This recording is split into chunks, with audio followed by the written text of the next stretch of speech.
தேவனுடைய நாமம் மகிமைப்படுவதாக.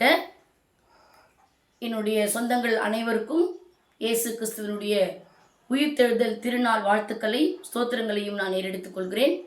இந்த லெந்து காலம் முழுமையாய் இயேசு கிட்டே நாம் வர வேண்டும் என்பதை குறித்த பல தியானங்களை நாம் தியானித்தோம். இன்றைக்கு விசேஷமாய் நமக்காக மரித்து 3ஆம் நாள் உயிரோடு எழுந்திருப்பார் என்ற வேத வாக்கியமும் தீர்க்க தரிசனமும் நிறைவேறத்தக்கதாய் அவர் உயிரோடு எழுந்திருக்கிறார். லூக்கா 24ஆம் அதிகாரம் 6ஆம் வசனத்திலே வாசிக்கும் பொழுது, அவர் இங்கே இல்லை, அவர் உயிர்த்தெழுந்தார் என்று எழுதப்பட்டிருக்கிறது. அவரை தேடி, உயிர்த்தெழுந்த இயேசுவை தேடி அவர் கிட்டே, அவரை வைத்த கல்லறை கிட்டே செல்ல வேண்டும் என்று ஓடி அவரை தேடிக்கொண்டிருந்த மரியாள்களையும் மற்றவர்களையும் பார்த்து இயேசு கிறிஸ்து கேட்கிறார்.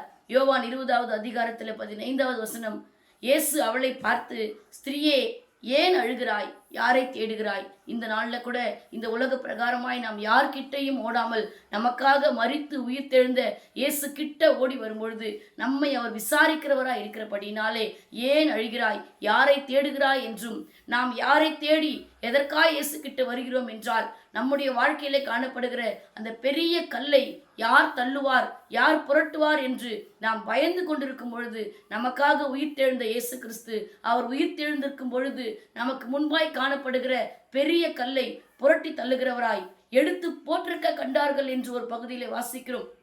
தள்ளப்பட்டிருக்கிறதை கண்டார்கள். ஆகவே நம்முடைய வாழ்க்கையில கூட எவைகளெல்லாம் தடை கற்களா இருக்கிறதோ, உயிர்த்தெழுந்த இயேசுவின் வல்லமை எல்லா தடை கற்களையும் எடுத்து போடுகிறதாய், தள்ளி போடுகிறதாய், புரட்டி போடுகிறதாய் இருக்கிறபடினால் நாம் உயிர்த்தெழுந்த இயேசு கிட்ட செல்லும் பொழுது அதை நம்முடைய கண்கள் காணும். அந்த இயேசுவை காண முடியும். விசாரிக்கிறவரிடத்திலே நாம் செல்லும் பொழுது நம் கவலைகளை கர்த்தர் மாற்ற வல்லமை உள்ளவராய் இருக்கிறபடினால் இன்றைக்கு உயிர்த்தெழுந்த இயேசு கிட்ட செல்ல நம்மை ஒப்புக் கொடுப்போம். எங்களை நேசிக்கிற நல்ல தகப்பனே, எங்களுக்காய் பாடுகளை ஏற்றுக்கொண்டு எங்களுக்காய் மரித்து அடக்க பண்ணப்பட்டு இந்த நாளில் கர்த்தர் உயிர்த்தெழுந்தீர். உம்மை காண வந்திருக்கிற, உங்க கிட்ட வந்திருக்கிற உம்முடைய பிள்ளைகளை விசாரிக்கிறவராய் மாத்திரமல்லாமல் உம்முடைய பிள்ளைகள் வாழ்க்கையில் காணப்படுகிற தடைக்கற்கள் எதுவாய் இருந்தாலும், யார் தள்ளுவார், யார் செய்வார் என்ற அங்கலாய்ப்போடே இந்த காலங்களிலே கடந்து வந்திருந்தால், இன்றைக்கு அது புரட்டி தள்ளப்பட்டாயிற்று என்ற விசுவாசத்தின் பேரில் உம்முடைய பிள்ளைகள் மகிழ்ச்சியோடு கடந்து செல்ல கர்த்தர் கிருபை தந்து வழிநடத்த வேண்டுமாய் இயேசுவின் நாமத்தில் ஜெபிக்கிறோம் நல்ல பிதாவே, ஆமேன். கர்த்தர் தாமே உங்கள் யாவரையும் ஆசீர்வதிப்பாராக.